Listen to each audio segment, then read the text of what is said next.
السلام علیکم ناظرین، پروگرام غامدی میں آپ کا میزبان آصف افتخار آپ کو خوش آمدید کہتا ہے۔ اس پروگرام میں ہم اسلام میں حفظ مراتب کے اصول کے بارے میں گفتگو کریں گے۔ پروگرام میں ہماری گفتگو حسب معمول جناب جاوید احمد غامدی صاحب کے ساتھ ہوگی، اور اس میں ہمارے ساتھ شریک گفتگو ہیں مولانا خورشید گنگوہی صاحب جو ایک معروف دینی عالم ہیں۔ ہمارے ساتھ موجود ہیں قاضی جاوید صاحب جو مختلف فلسفے سے متعلق مختلف کتابوں کے مصنف ہیں۔ اس کے علاوہ آپ ایک معروف کالم نگار ہیں۔ غامدی صاحب، پہلے تو یہ فرمائیے کہ حفظ مراتب سے آپ کیا مراد لیتے ہیں اور دین میں اس کی کیا اہمیت ہے؟ پہلے بنیادی بات میں یہ آپ سے عرض کر دوں کہ انسان کی حیثیت سے میرا ایک اخلاقی وجود ہے، میرا تعارف یہی ہے۔ مجھے جو چیز حیوان سے الگ کرتی ہے وہ میرا یہ اخلاقی وجود ہی ہے۔ میں اپنے اندر جس طریقے سے باقی حواس کا ایک وجدان رکھتا ہوں، بالکل اسی طریقے سے اپنے حادثہ اخلاقی کا بھی ایک وجدان رکھتا ہوں۔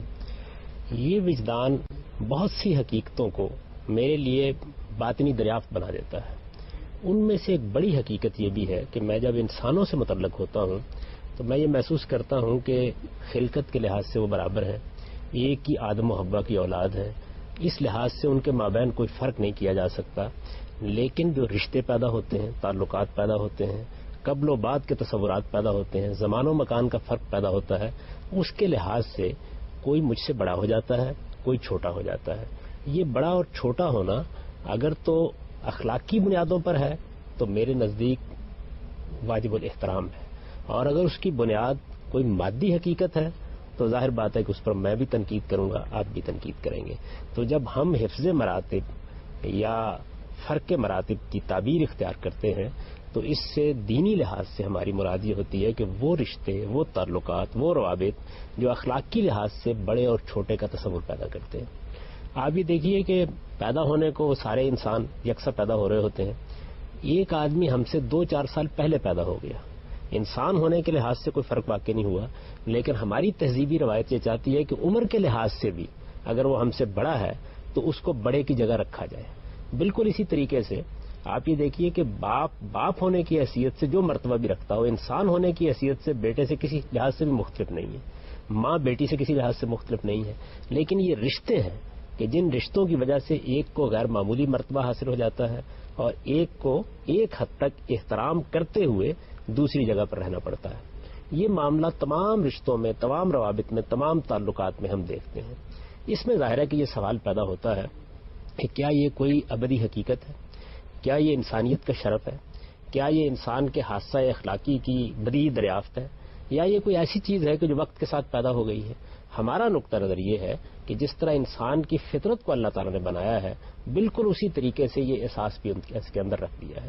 اس احساس کو، اس میں کوئی شک نہیں ہے کہ شعور کی سطح پر تو تعلیم و تربیت ہی لاتی ہے، لیکن جس طرح انسان کی باقی صلاحیتوں کے نشو و نما کے لیے تعلیم و تربیت ضروری ہے، اس کے لیے بھی ضروری ہے۔ تو یہ چیز ہے جس کو ہم حفظ مراتب سے تعبیر کرتے ہیں۔ میں نے کئی مرتبہ یہ بات عرض کی ہے کہ ہماری تہذیب کی بنیادی شناخت جن عناصر سے قائم ہوتی ہے ان میں ایک یہ چیز بھی ہے، یعنی اس تہذیب کی بنیادی قدر تو عبودیت ہے۔ میرا یہ احساس کہ میں ایک پروردگار کا بندہ ہوں، مجھے بندے کی حیثیت سے رہنا ہے، یہ میری تہذیبی روایت کی اساس ہے۔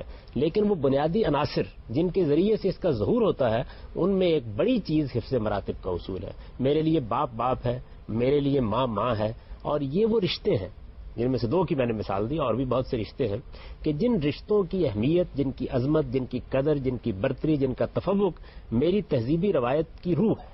میں کسی حال میں بھی ان سے دستبردار ہونے کے لیے تیار نہیں ہوں، اور اس کے پیچھے میری مذہبی روایت بھی کھڑی ہوئی ہے۔ یعنی میں جس کتاب کو مانتا ہوں، جس پیغمبر کو مانتا ہوں، وہ بھی اسی چیز کی تعلیم دیتے ہیں۔ قاضی صاحب، جس بات کی طرف غامدی صاحب نے اشارہ کیا اس سے تو یہ معلوم ہوتا ہے کہ ہماری معاشرت کی اساس میں حفظ مراتب کا یہ تصور موجود ہے۔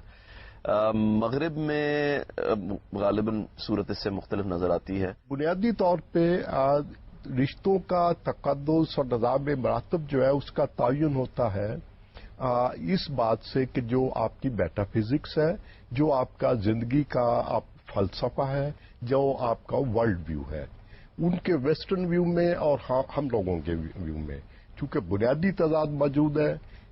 ہم ایک عبودیت کا تصور پیش کرتے ہیں، وہ ایک انسان کی آزادی کا، خود مختاری کا اور خود فیصلے کرنے کا